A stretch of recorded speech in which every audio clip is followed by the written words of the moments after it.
We're going to start first with your family's history. So for as far back as you know, where did your family come from?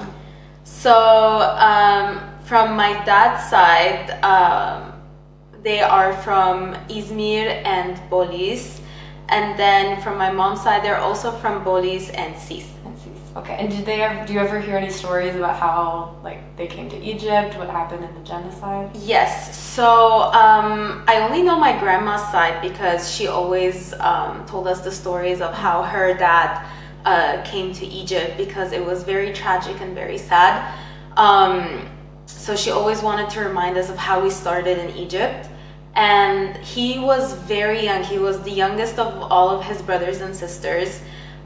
They actually separated during the genocide, and he was with his mom because I think he was 3 years old or something. And his mom hid him under her skirt and her dress, and they were trying to find any boat to go up on and get out of there. So basically they found a boat. She had some coin, gold coins stuck up on her stomach, and she basically bribed an officer so her and her child can get on that boat.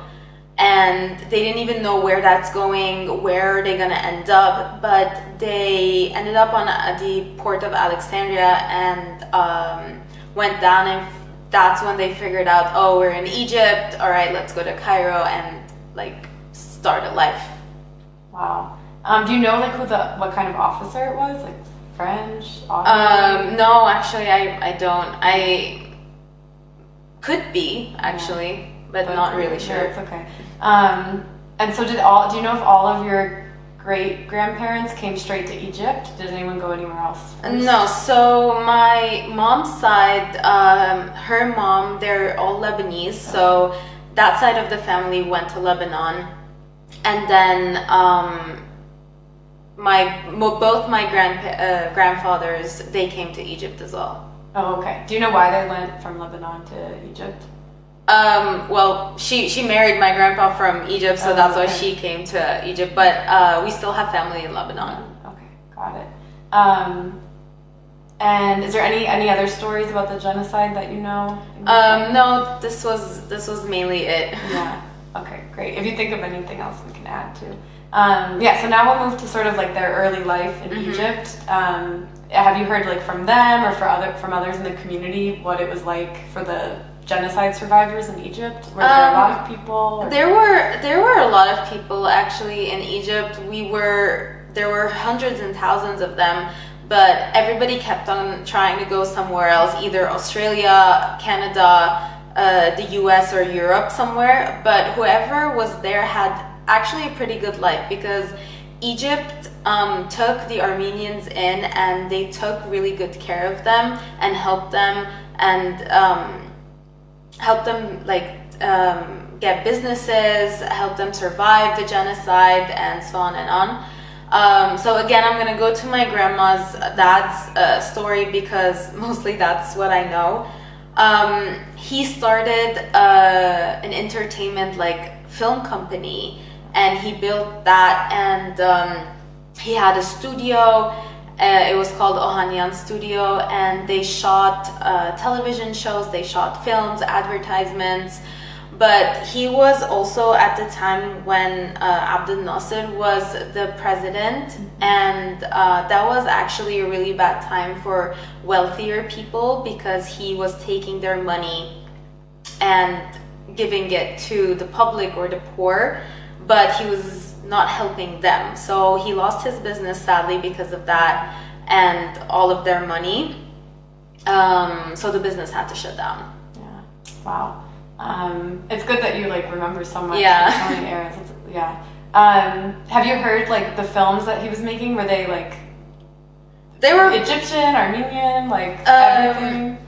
So the films were Egyptian films. They were black and white Egyptian films because at that time there was still no color. Yeah. But no, they used to work on all Egyptian stuff. Yeah, that's great. And have you ever seen the movies or any things from his studio? No, actually, I haven't, because by the time I was here, everything was gone. Yeah.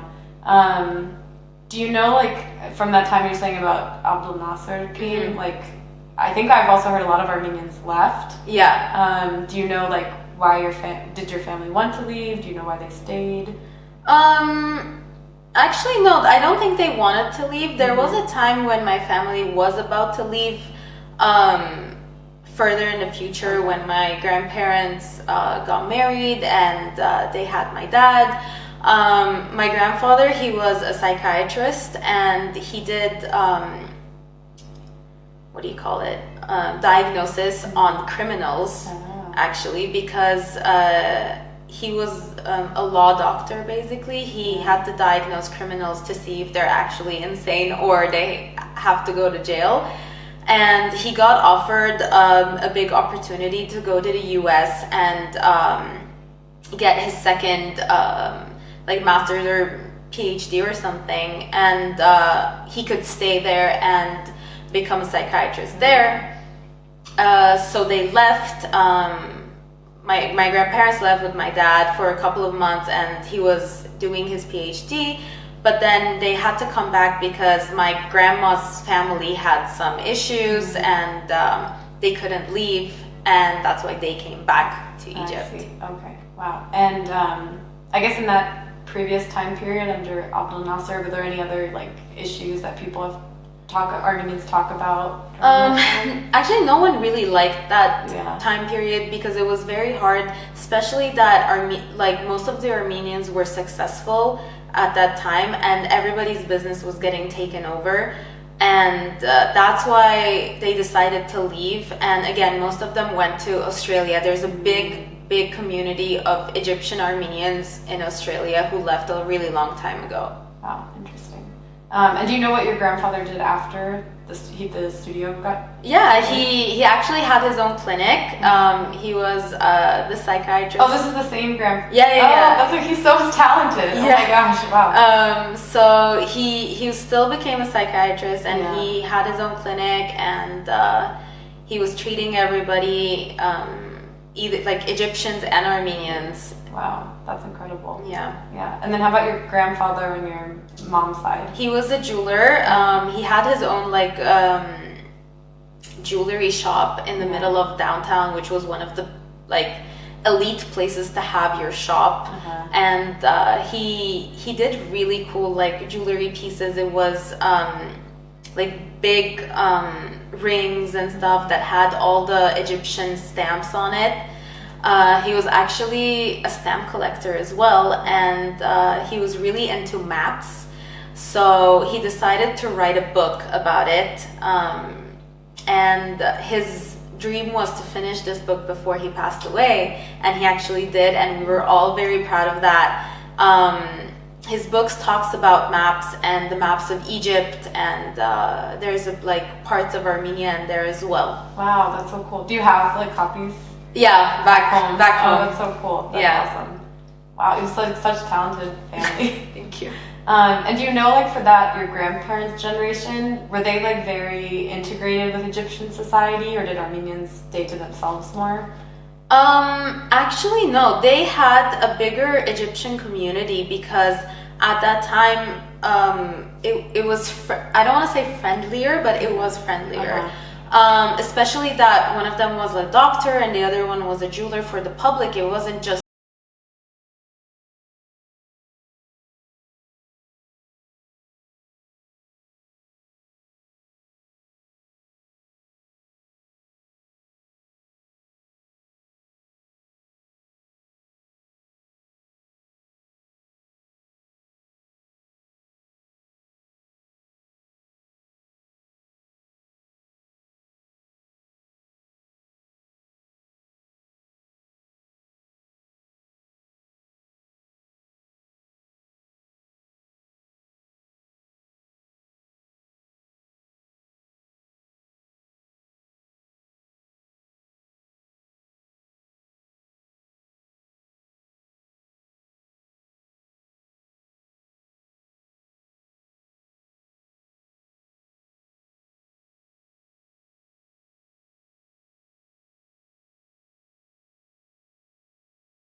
knew like really good Arabic, and he knew the culture better. He understood like the Egyptian culture better, and knew how to interact with them more, and didn't have that gap between like an Armenian Egyptian. Yeah, I see. And this is the doctor? Yes. Okay.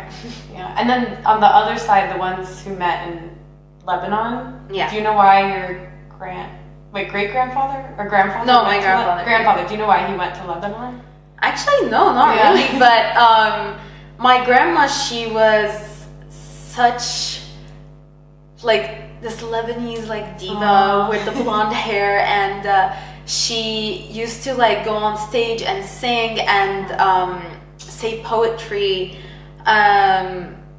And I think that's what my grandpa really liked about her. She was very confident and very like beautiful and pretty, and he was like, I think I want that as my wife. Yeah, that's amazing. Oh my gosh. She would do that in Lebanon and Egypt? Yes. Or both? Yes, she actually started our Armenian dance group in Egypt. She was one of the very first people who taught Armenian dance to the community there, and she started it. It was called Sardarabad, and she still talks about it now, and she's like, I designed all the dresses, I did all the dances, all the music, all the singing, and she's so she's such an actress. I love her. Like, she still sings sometimes and like loves to perform for us. Yeah, that's amazing. And did she ever talk about any differences like from her life in Lebanon when she came to Egypt?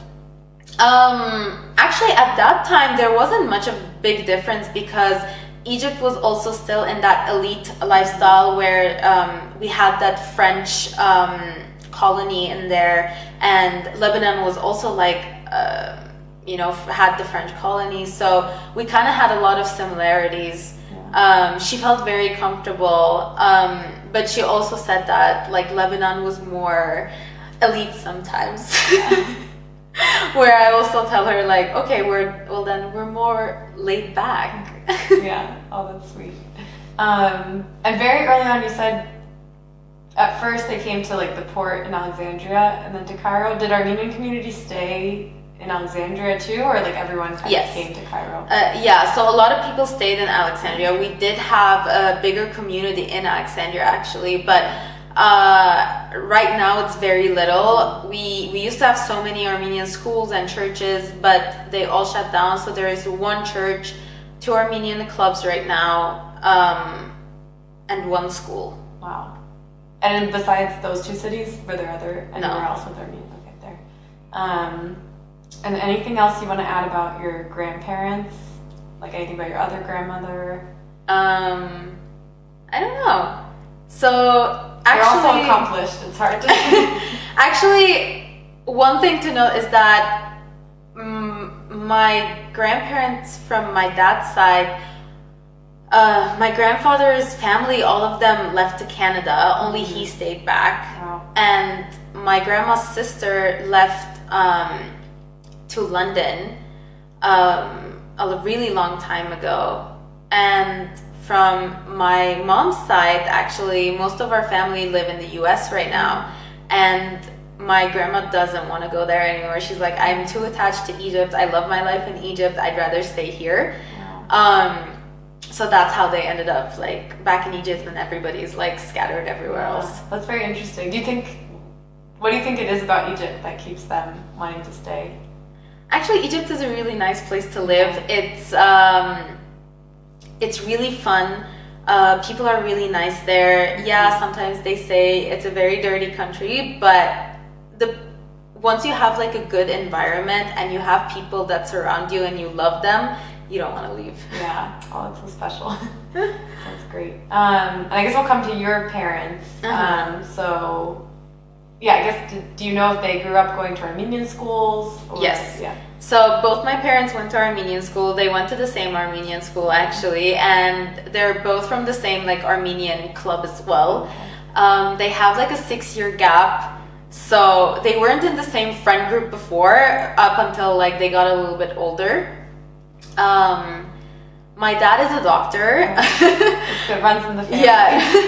And my mom is actually like an HR director.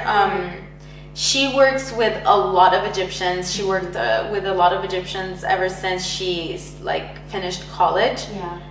So she has a lot of interactions with that. And my dad, he went to medical school with a lot of Egyptians, and right now he is the like president of Haitat in Egypt, and he's working on a really big project of trying to explain to Egyptians who Armenians are and what Armenia is. And he did a lot of like films and documentaries. And actually some of them got awards from Cannes Film Festivals. Oh my gosh. The most recent one was about the Artsakh War, where he was the executive producer on that. Wow. And are they made in Arabic, like to educate the community, or like multiple languages? No, actually they are, I think they're in English, if I'm not mistaken, but one of them was in Arabic, yes. But it was translated into English as well. Okay. Wow. How long has he been doing that work for? Oh, for a while now. I think it's been years he's been working on that. He brings a lot of journalists, filmmakers, to Armenia so that they write stories in papers and they do shows and articles about Armenia and Armenian people, and even the wars that was happening. Yeah. Wow, that's really special. Do you know, like before you were born, did your parents come to Armenia or have a connection like with the country of Armenia? Yeah. Okay. They came a lot of times actually because they have a lot of friends here. They did a lot of camping as well, like abroad, and they had a lot of like friends to come see here. Even like the Pan-Armenian Games or Pan-Hometman Games, they used to come to that as well. And then I came here, so they had to come visit me. Yeah. That's really cool. And do you think like your parents growing up was very different than your grandparents? Like were things in Egypt very different? Yeah, I would say it is different. We're evolving, the country's evolving, a lot of things changed, but actually like our community and our beliefs never change. Yeah, that makes sense. And was there ever, we'll come to like your life soon, but I guess since everybody before you, did they ever talk about like feeling, it doesn't sound like it, like overall they definitely felt like they had a place there, but any like smaller incidents of feeling not welcomed or people treating them differently for being Armenian? They never mentioned that actually. Yeah. But I don't think so, because they both grew up in communities in like a work environment that they never felt that they're out of place. So I don't think that was ever an issue for them. Yeah. And anything else you want to add from like the previous generations? Have we missed anything? I don't think so. Okay, it's good to get all that history in, and then we'll come to you. Okay, so for you, until what year did you go to Armenian school? I started at kindergarten, so I think I was 2.5 years old. And then I went up until 9th grade. I finished 9th grade in Armenian school, and then I switched to an American high school. Cool. And what area in Cairo did you grow up in? I grew up in Heliopolis. It's very like center in Cairo. Cairo is really big, so it's kind of like center. But it was very close to our Armenian school, and it was close to our Armenian club, so that it's easier for us to go and come back. And actually in my building we have 7 Armenian families. And all around us were Armenian families, so we also like hung out all the time. Yeah. Would you say that was like the main Armenian neighborhood, or were there other places that had a lot of Armenians? No, it was actually the main like Armenian area, but after a couple of years like people started going further out. Yeah. And so besides school, what other Armenian activities did you do? So we had church, and then we had Sunday school that we used to go to, And then we had the Armenian club where we did scouts, we had sports like basketball or football. And then we also had youth, what do you call it, like youth club that they taught us a lot of stuff. Like part of church or part of the... No, it was Agum. Oh, okay. Yeah. And then we had like AYF, and then we had ARF, and then we had dance, we had choir. Yeah. So there was a lot of activities happening at the Armenian club. Yeah. And did you feel, was there, or how many, I guess, different clubs were there in Cairo? There were three.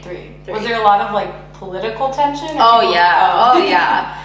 There's always political tension, even though like the heads of the different like communities do not have conflict with each other, because they both understand that the work we're doing is for a cause, and everybody believes in their own cause, and no one has to clash with each other.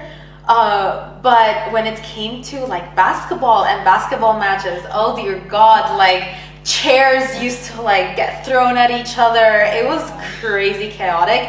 It still happens until today. Oh my gosh. And I always tell my dad, like, aren't you guys like done with this whole thing? Like, you're about 100 people, like, just love each other. Yeah, I was about to ask if it got better like with the younger group, but no. Where do you think it like comes from that like Armenians don't want to always be so like on the same side? I don't know. I think we're just too competitive. It's really sad because we need to help each other like stay connected and grow and, you know, do something. But I think it's because a lot of people are in that community and they don't have anything else to like go to.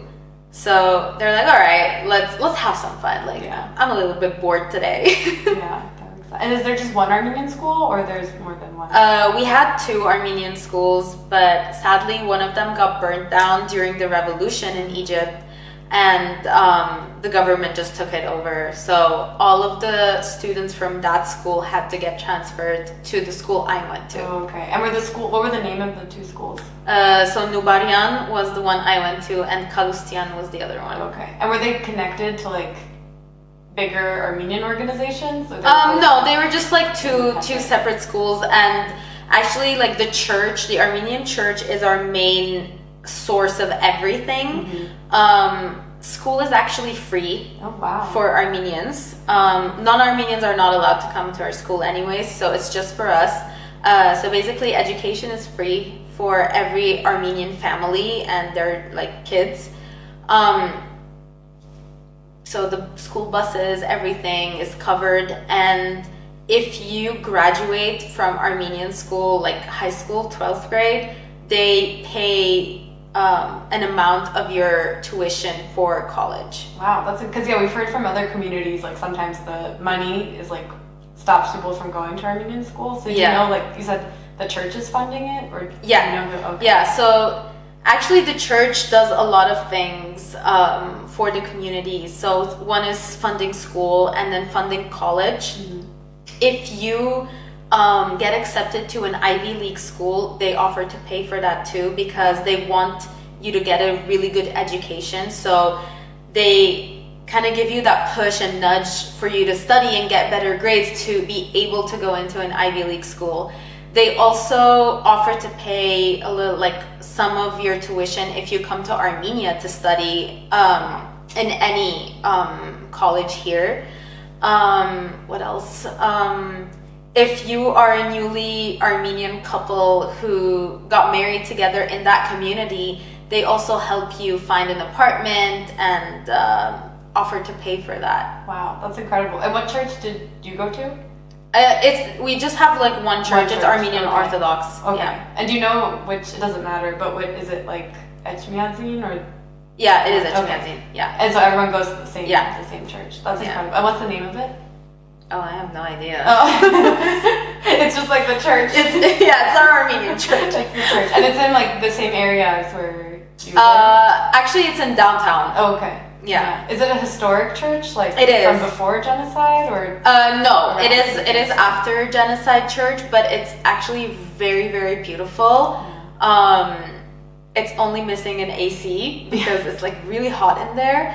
But it's a very beautiful church, and it's actually one of the prettiest churches in Egypt. Yeah, that's incredible. I've never heard of this, so I have so many questions about. Do you know, was it like donations from within the country that funded it, or did it come from like Armenia too? Actually, yes, it was. It was from Egypt. When we went there, like when our ancestors got there, they gave us a lot of land. So that we can like rebuild our community, because there were a lot of refugees coming in from Armenia to Egypt. So the government helped the community a lot. So after that, the church was able to sell some land and get some money to help the people who need it. Yeah. Oh, and they fund any medical, anything medical related, like medicine, if you need to go to the hospital, if there's like any emergency and stuff, they offer to pay for that as well. Is there like an organization in the church that manages Yes. all of that? Okay. Who usually like is a? It's actually the 3 political parties all mashed in together, because everybody has to represent their community, and then there's also people who work in the church part of that as well. Yeah, Wow, it's a committee. Yeah. Does everyone feel like they get like equal Yes. resources from it? Like, Yeah. That's so incredible. Wow. And does everyone feel like it's like sustainable, that it'll keep going, or is like it gotten harder as like people leave? No, it is sustainable, but a lot of people, it's not that they're leaving, it's just they want a different life. Some people, let's say they want to go to the US because it's the US, and we're still like Egypt is, still in that Middle East, and it's a developing country, so they don't want to stay there. Or some people get married outside of the communities to non-Armenians, so basically they don't get the privilege of that. But again, it's not up to you. You can't force yourself to stay in that if it doesn't work out for you. Yeah. Do you know what the rule is? Like, if you get baptized in the Armenian church, do you have access to it, or is it by like, your parents? If one of your parents is Armenian, then the child can go to an Armenian school if you want to. But once they're out of the school, if they don't graduate like 12th grade, they don't offer to pay for college. I see. So you have to graduate from Armenian school. And if you get married to a non-Christian person, then it's a no-no. You're out of the community, banned for life. Yeah. Is it like very common, like marrying outside? Actually, it wasn't until it was. Until some of the girls like ended up falling in love with non-Christian men, and they got married. But the sad part is that their children, they're gonna end up becoming like Muslim, and they can't come to church. They're not allowed to go to Armenian community like clubs. They're not allowed to go to Armenian schools, which is sad, because then they're gonna lose that part of them. Yeah. And I guess, what do you think about how the church like handles it, or their like view on this? I have an open-minded mentality. I don't think we should be negative about it, because if you don't fall in love with an Armenian guy, it's not your fault. Like, you want to be happy in your life, you want to be happy in your marriage, you want to have like a good life as well. So you can be selfish sometimes and marry outside, but if you are willing to keep your heritage and teach your children all of that, then I'm still okay with it. If that's a big no-no for the church, then I can't agree with that. Yeah. And are things, like you kind mentioned, like, are things kind of like very close with other like Christians or the Coptic community? Do you feel like you interact more with them than other Egyptians, or it's all just kind of the same? So in Islamic culture, it's actually, so the men cannot convert to Christianity. Neither the women. Women cannot convert to Christianity either. So if you are going to marry a Muslim guy or a woman, you're the one who has to convert. So the Coptics never do that because they are very, very like full-on Christians, and it's a big no-no to them. And same goes with the Muslims, so they can't convert either. So if you fall in love together, you have to be outside of Egypt, and you have to do it on your own terms. I see. Yeah. And did you feel like you interacted more, or like Armenians in general interacted a lot with Coptic Egyptians? Were there like a lot of connections between the churches? Or everyone did their own thing? No, everybody did their own thing because everybody has different beliefs and different systems.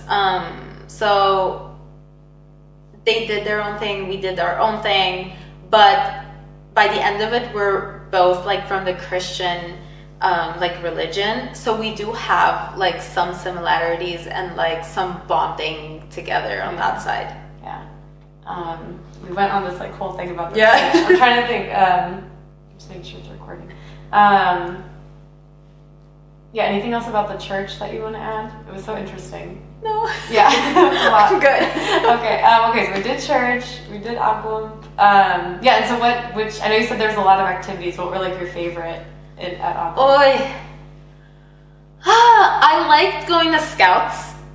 As such a tomboy growing up, so I was very into that. I did some basketball, but I was such a tiny human that everybody stepped on me and I get crushed all the time. Yeah. So I kind of like got out of that, and I used to play tennis on my own, and I actually like had a ranking in Egypt and became one of like the top players from Egypt in my age group. So I was very involved with that, and I had a lot of like Egyptian friends from that side of the world. Yeah. But the club didn't have a tennis team. We didn't have a tennis court, so they didn't believe in that sport because everything was like very basketball focused. But actually, when we came to Hamahaigagan or like Pan-Armenian or Pan-Hometmen games to Armenia, when they put tennis in there, they were like, "Oh, you should go like play." Yeah. I was like, "Okay, I will." And when I got here, I actually won the gold medal. So that's when everybody was like, "Oh my God, we won!" Blah blah blah. I'm like, now you believe in me. Now you believe tennis is actually a better sport than like all the basketball and like all the fights we did over nothing. So that part of the world, but yes, I was very into Scouts. I actually continued Scouts after I left Egypt. I started in London, and then when I came to Armenia, I was also like a Scout leader. So that's something I really like to do. Yeah. I did love dancing, like Armenian dance, but after a while, when I left it, because I had to like travel and do my studies abroad, I kind of like lost touch with all of that. I did not like singing because I don't have a good voice, and the choir was like trying to become like one of the really good choirs, and I was like, yeah, I can't do this, I'm out of here. That's so funny. And what is it do you think about Scouts that like really like pulls you in to keep doing it?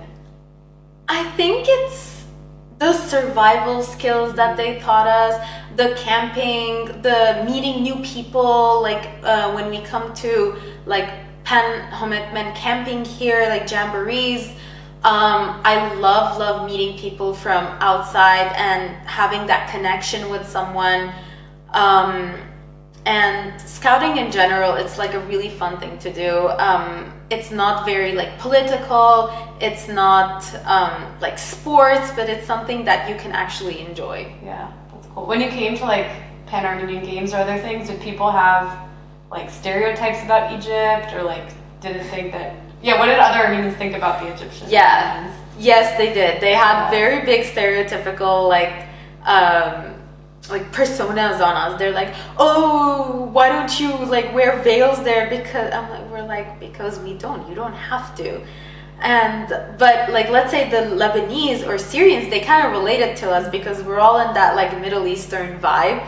But people coming from like the US and Australia and Canada, they were very like stereotypical, and they're like, oh, do you do this? Do you say this? Or and we're just like, no, what is wrong with you? Yeah. And then tennis. It was very cool that you were ranked in Egypt. Did you go like play in other countries, or was it all inside Egypt? Yeah, we did. We had like ITF tournaments. Actually, I participated in one of the ITF tournaments here in Armenia. But it's hard. It is hard because they get one of like the top players from Russia, from Georgia, from like Europe who come here as well and play. A lot of them used to come in Egypt as well, and we did like ITF tournaments there. I won a couple of matches, but like it's very hard. Yeah, oh, that's incredible. At what age did you start?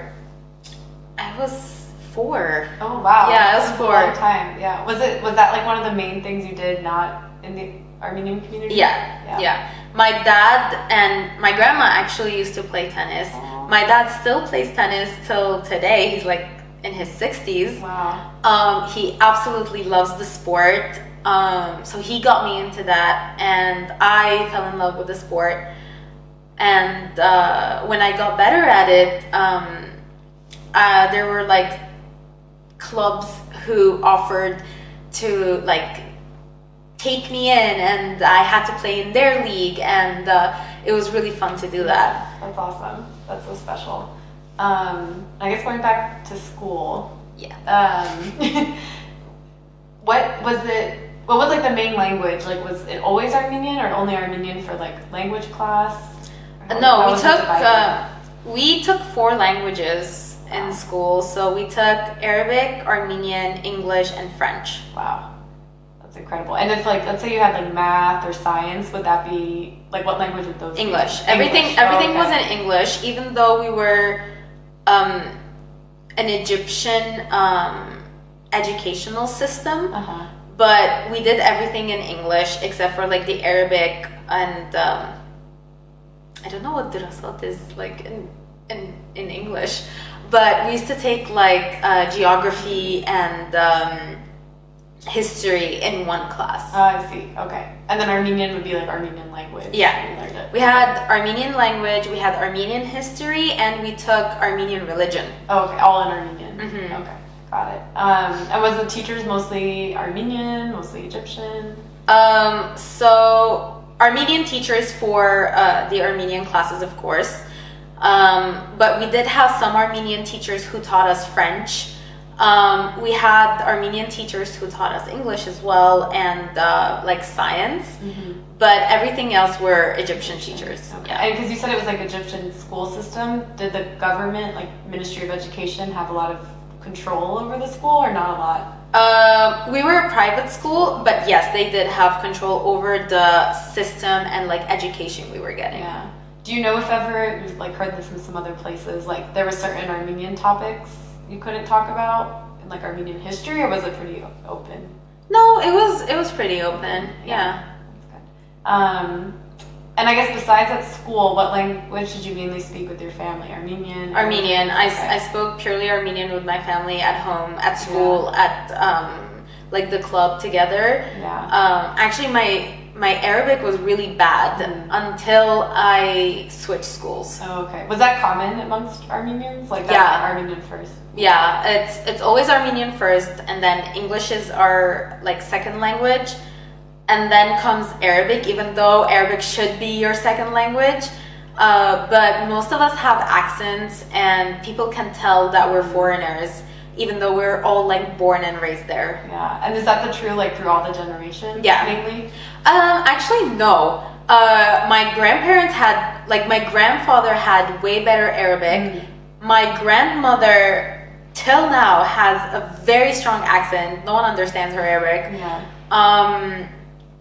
but my parents speak really good Arabic. Because of their school. Yeah. Is it like an Armenian accent in Arabic? They don't have an accent. Yeah. I do. Yeah. So it's like you don't know what it sounds like. Yeah. Yeah. And then did you feel like the Armenian school did a good job like teaching students, preparing them for college? Ooh. It was okay. Yeah. Because it's an Egyptian system, it's not the best. And that's why I decided to switch schools. I wanted a different education. I knew that the American high school was teaching, like the teaching system and the topics they were teaching their students were way different. And since I had a plan that I wanted to go abroad and study abroad, I wanted to learn that stuff rather than what we were taking in Armenian school. Yeah. So it was more like the Egyptian curriculum. Yeah. Nothing about like I see. And what were like, was it a big change when you went to the new high school? Oh yeah. I wouldn't say it was a cultural shock to me, but I became very different. I was very like rebellious in Armenian school because I could. Yeah. And when I switched schools, I became such a goody two shoes, like always silent, always trying to be like a good student, because I saw the different people there, and I knew that I wanted to be in one of the top classes there, and I wanted to get good scores because I want to go to a really good college. And so my mentality changed as well. Yeah. And what was it like socially, I guess, like with new friends? Socially, it was fine. I'm a very social person, so it was very chill, but I was just sitting there and everybody was like literally staring at the new girl who has an accent, and they're like, "Where are you from? Where'd you come from?" And I'm like, "I'm from here, like chill." Yeah. And they're like, "No, you're not. Like, you have that foreign thing about you." And I'm like, "Okay, great. I'm Armenian, but born and raised here." And actually, to some of them, that was very interesting, and they wanted to be friends with me. And for some, were like, "Yeah, no, I don't care about you anymore." Yeah. And were classes in Arabic, English, or mixed? Actually, most of the students spoke in English. Okay. Because it was like an American high school, so everybody wanted to speak in English more often than Arabic. Yeah. And do you feel like amongst the Armenian community, it was common to have non-Armenian friends? Or like, did other people get out of the community? No, actually, a lot of people had non-Armenian friends outside of the community. It's just they didn't hang out with them as much as some of us did. Yeah. And for you, was it like the same, like Armenian friends, non-Armenian friends? I actually had to I had to do different friend groups. I never mixed them up until my Sweet 16 party, where I invited school friends, tennis friends, Armenian friends, blah, blah, blah. So I was so stressed out that they're not gonna mingle with each other, but everything was very chill. Everybody had fun, and I kind of realized that no, we're all the same. Like, we're all in that same age group. We're all thinking the same things. It's just we come from different cultures and lifestyles. Yeah. And how did you feel like your identity? Did you feel Armenian, Egyptian, Armenian? I think I would say I felt more Armenian than I felt Egyptian. Yeah. And what parts did you like? What things did make you feel Egyptian, maybe? Or I don't know. Right now, sometimes like my Egyptian comes out. Let's say when I'm like buying something from a flea market, my negotiation, like Egyptian skills come out, and I start negotiating, and that's when I realize like I have some traits that I didn't realize at the time. Yeah. And the opposite, like growing up, what did being Armenian mean to you? Oh, Armenia, like being Armenian meant that I have to be in a community, I have to know my culture, I have to do everything to preserve that, because I had that feeling if I don't do that, I'm gonna lose it all, and I'm gonna forget who I am, and I'm gonna have that little identity crisis where I don't know where I belong. Yeah. And then you mentioned it a little bit earlier, like when the revolution and everything after was happening. Were you still in Egypt? Yeah. Okay. How did that, like, I guess before it started, did you feel like things were getting more tense or that something would happen? So I think so 2010 is when the revolution happened, and that was the one time I felt very Egyptian and very patriotic, because we used to go down and like be with the people, like shout, scream, because we wanted to save the country. And I felt that, oh wow, I love Egypt, I want to save it too, I want to do something about it. I think, yeah, that's the most Egyptian I felt at that time. Were a lot of Armenians like taking part? Oh yeah, everybody was like going down in the streets and like revolting, and it was amazing. It was a really great time. It was scary, but great. Yeah. Were any Armenians like injured? No, everybody was okay, but a lot of Armenians left at that time. Yeah. Everybody got scared. They didn't know where the country is gonna go and if it's safe to stay there. So we lost a lot of people at that time. Like everybody decided to go to the US, Canada, or Australia. Yeah. I guess, wait, who was the first president after? Abdel Nasser, after Abdel Nasser? Or no, after they got rid of... Oh, so... Because it was two after Mubarak, it was Morsi. And that was really bad. Like, no one was happy about that. Even the Egyptians weren't happy about that. So we were kind of like one big community, like revolting against that. Yeah. And then it was Sisi, and till now it is him. And did Armenians face any like different challenges under Morsi or Sisi? Like, did he do anything? Did either of them do anything against the church or like? Well, they were bombing a lot of churches, but nothing came to us. Thank God. Yeah. But no, you can see a big difference from Morsi to Sisi. Yeah. Like in what ways? No, Sisi is way better. Morsi, he was like Muslim Brotherhood, and that is like a big no-no, like for everybody. So when Sisi came, he did a lot of work, and he's getting the country up to a better place. Yeah. So was it like Morsi and that made Armenians afraid? Yeah. To go. Okay. Yeah. And then you said about the church being burned, or not the church, the school was burned. Yeah. Was that like on purpose, or just it got? No, it was just in the middle of the revolution, so it got burned. Okay. And then was it because of numbers? They just decided to stay with one school? Yeah. They didn't have many students there, so they switched all of them to our school. Do you know how many students are in the school now? About? I think around like 300. Was it the same when you were there, or? Yeah. About. Yeah, more or less. Yeah. And before we go to like the rest of your life, do you like worry about the future of the Egyptian Armenian community, or does it still feel strong to you? They're very little now, and no, I'm not scared, because there's like still a lot of people who care about the community and want to help it. But at the same time, a lot of people are losing interest, and they're getting tired of the same routine. So I think we do need something different, but I don't think we're gonna lose the culture. Yeah. What do you think, like, in terms of like, is it like a different mindset, different activities? Like what would I think it's a different mindset. We're evolving, we're getting modernized. I think we need to have that modern mentality a little bit more. Yeah. Are there other challenges facing the Armenian community? No. Yeah. We're good. Good. Anything else you want to add about your life in Egypt, or like about the Egyptian Armenian community? No, I think I'm good. Okay. Yeah. Okay, so then you graduated high school, and then what did you do next for your schools? I applied to some schools in LA and London.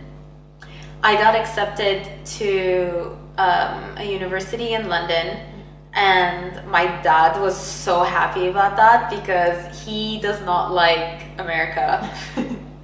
for like political reasons. Yeah. But he got so excited that I'm going to London. London is one of his favorite places, and we have family there. So when I got accepted, I left and went to London and lived there for 3.5 years.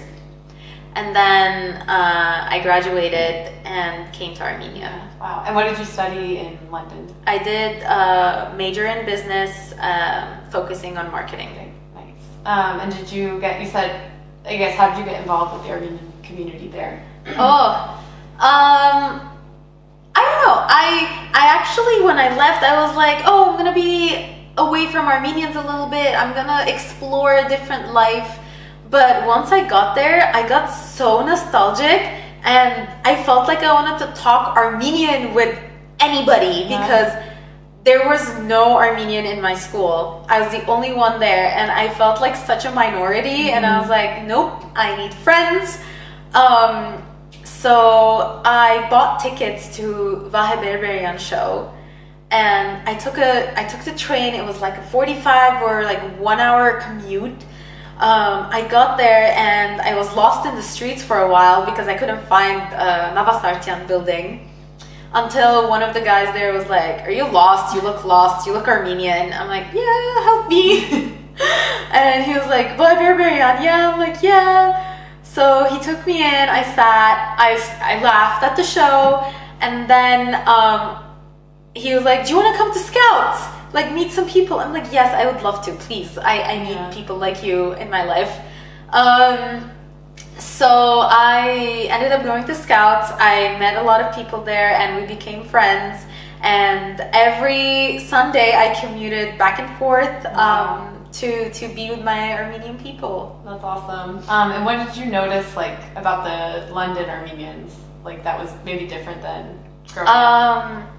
I would say Egyptians are way friendlier at first. We're very loud. We're like chaotic, and I think that's the Egyptian part of us that we have. And then Londoners are very British. Like, they're very poised, they're very quiet, and I was like, yeah, I can't do this. I need chaos, I need people dancing, I need people shouting. So I met some of them who are like that, and I was like, yes, you are my people now. That's awesome. Did you feel like they preserved being Armenian as much there? Like, from people in your generation, did it seem like everyone? I would say less than what we were doing in Egypt. Like, in what ways? Like, we could go to Armenian club every single day. They only hung out on Sundays. They did events that they had to go through. We literally went just to hang out and like have a snack or beer or anything. Yeah, got it. And how about like language-wise? Did people speak Armenian? No, they were mostly speaking English, and that was very weird to me. And I was speaking in Armenian, they would respond in English, and I was like, just respond in Armenian. Like, I want to speak Armenian. That's why I'm here. Yeah. Anything else about the England Armenian community or your time there? No. Yeah. Good. And so when you graduated, did you think about going back to Egypt? Did you want to stay? Were you planning to come to Armenia? I did not want to go back to Egypt. I think I got used to the European mentality, and I related more to that, and that's why I didn't want to go back. Yeah. So I decided to come to Armenia, like do an internship here to see the life. I liked it a little bit more than Egypt, but not as much as London, because I think I had like a really fun life in London, but I never tried the working life in London. But I ended up staying in Armenia. I got a job, and I met like my fiance here, and so I stayed. Yeah, that's awesome.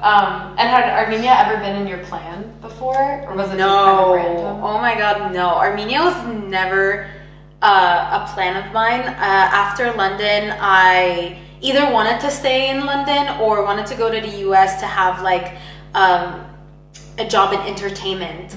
But actually my dad was the one who encouraged me to come to Armenia. He told me you can get a job in entertainment here to try it out to see if you actually like it.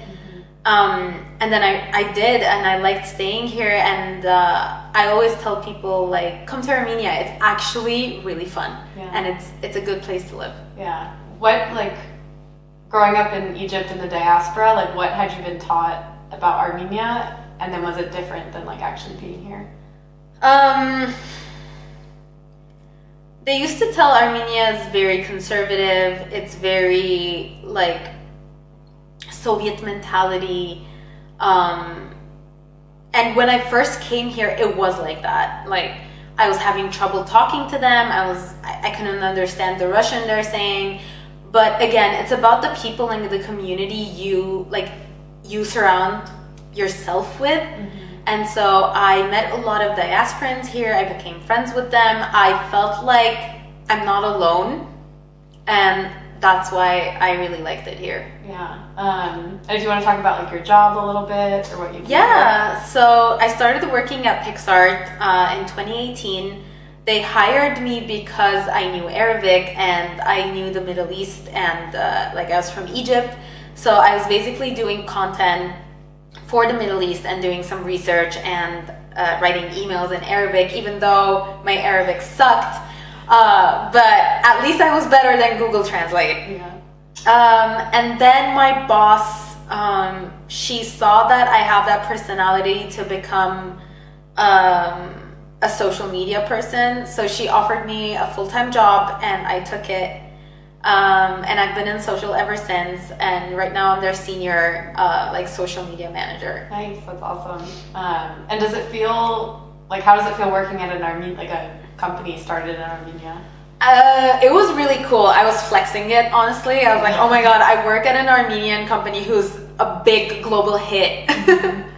But working with Armenians was really frustrating to me because I was like from Egypt, I couldn't understand them, and we were having that like Talar, Dalar like situation, and I was like, no, my name is Talar, please call me Talar. And sometimes on Slack they write in Armenian, and I know how to read and write, but I was like, I can't do this, like not at work. Yeah. So it was a challenge, but I got the hang of it.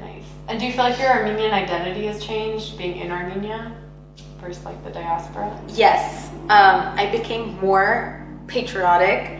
I would do anything like to save the country, to help it, to you know, I don't know, do anything for it. Yeah. And I feel like when I was living in Egypt, I wasn't this attached to Armenia. Yeah. And do you feel like being Armenian feels different here? Like when you're surrounded by all Armenians? Yeah. I don't want to say it feels special, but in Egypt you felt like you're a foreigner, and here you feel like it's home to you in a way. And then I'll just kind of go through some of like the things that have happened in Armenia since you've been here. So were you here for the Velvet Revolution? Yeah. Were you like taking part? Did it scare you? Like what was your reaction? It didn't scare me because I've been to the Egyptian Revolution and it was way worse than here. Yeah. I wasn't actively taking part in it because of like political party reasons. Yeah. But I was going in the streets. I was like very interested to see what's happening and what's going on. And also we were taking days off of work, which was great. Yeah. Do you feel like Armenians have like a different mindset towards politics than Egyptians in a way? No, they're both the same. Everybody wants what's best for them, and they will do everything to get that. Yeah. Yeah. And then what was it like being here, like, since what's happened in Artsakh since 2020? I feel guilty. I feel guilty that I can't do anything major to help them. The only thing I could do is, like be with the people, try to give them shelter, food, volunteer and anything. But it feels so sad that you cannot physically do anything to preserve that land because it's all in the hands of politics and like people above.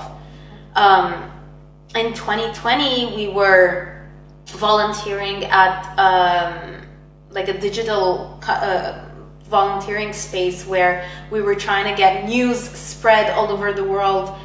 That was helping in a way, but at the same time, outside people don't really care unless it's about them. Mm-hmm.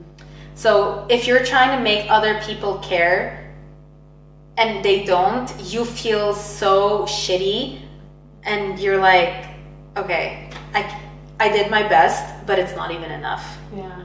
I guess this is actually very interesting because you're coming from like social media marketing background. Yeah. Do you feel like there's things Armenians are doing wrong that people don't care, or it's really just like because it doesn't affect other people? It's not about the social media that they're doing wrong. It's fine. Mm-hmm. But we always victimize ourselves. Like we always say, feel bad for us. But on the other hand, we're not doing anything for them to remember us. We're only the victims in the story, always. And that is the sad part. Like there are so many Armenians in the world that have succeeded and done so many things that are worth talking about, but no one knows that because all we talk about is either genocide or poor Armenians can't do anything, which is very, very sad to me. Yeah. Yeah, I guess like what do you like hope for the future of Armenia? Like, are you scared for it right now, or do you feel like there's hope? I mean, we should stay hopeful, but I am a little bit scared of what's going to happen because a lot of people are leaving, or a lot of people are very, I don't want to say they don't care, but they care about themselves more than they care about the country. A lot of people don't know what to do, and a lot of people are helping and they're doing so much. But if no one is helping them, they can't do everything by themselves. So that scares me a little bit. And I would like to do like bigger projects that could help.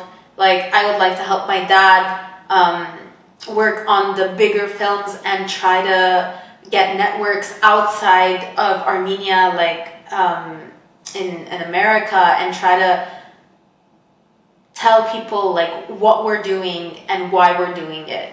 Yeah. And do you feel like there's things now that you've been here for 5 years that like the diaspora needs to do more or needs to understand better about Armenia? I think the diaspora is doing a lot more than what they're doing here. Yeah. I think we should just continue doing what we're doing. I think we should get a lot of Armenians outside more actively pushing for the causes and so on. Yeah. But no, I think we're doing okay for now. Yeah. Did you like hear about if Egyptian Armenians kind of did anything after the war, or like I guess your dad was spreading awareness in Egypt. Yeah, my dad is spreading awareness, but again, Egypt is a Muslim country and they do not want to say something that would hurt their country. Mm-hmm. And also there's a lot of people, and a lot of people are not educated, so they don't even know what's happening. So I think our job is to educate people and tell them what is going on and what they can do to help. Yeah. And actually one question I forgot from earlier on is, did you do like what did you do for like the genocide, or like April 24th? Were there marches? Is there like a memorial? Yeah, we do memorials at the church. We do memorials at the club. They light candles. we go to church every April 24th.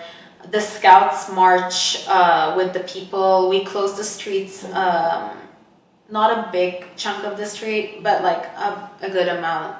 Yeah. I forgot to ask too. Like, what did your non-Armenian friends think about, or what did non-Armenians sort of think about Armenians? They did not know, actually. Some of them didn't even know what Armenia was until they met me. Yeah. I had to give them like a big background of like what Armenia is and what being an Armenian is. And now that they understand, they kind of relate to what I'm going through. Yeah. I'm bringing it back to now. What do you see like for your future? Do you know where you want to be, or like what your goals are? You don't have to say today, but yeah. You don't. I mean, short-term plans is that I want to go work outside a little bit, make some savings, and long-term plan was to come back to Armenia, get a house here, and like live in Armenia and do something like a big business here to get the economy up and rising. Wow, that's incredible. And what would you say to like other diasporans about like moving? Is it like, would you encourage other people to move? Yes, I always encourage other people to come to Armenia and live here and experience like living in Armenia. Either if it's birthright, or you're just coming here for fun, or you're coming here for education or a job, or anything. Because if you come here and you get a job here, you're helping the economy, you're helping the people, you're helping even get better diaspora, like educate the people about Armenians from outside. Yeah. And for you, is like the future of Armenians like only in Armenia, or do you believe it'll also like live on in the diaspora? No, I think it would live on in the diaspora. I think we have a strong like Armenian like thing, you know. I don't have the word for it. Yeah.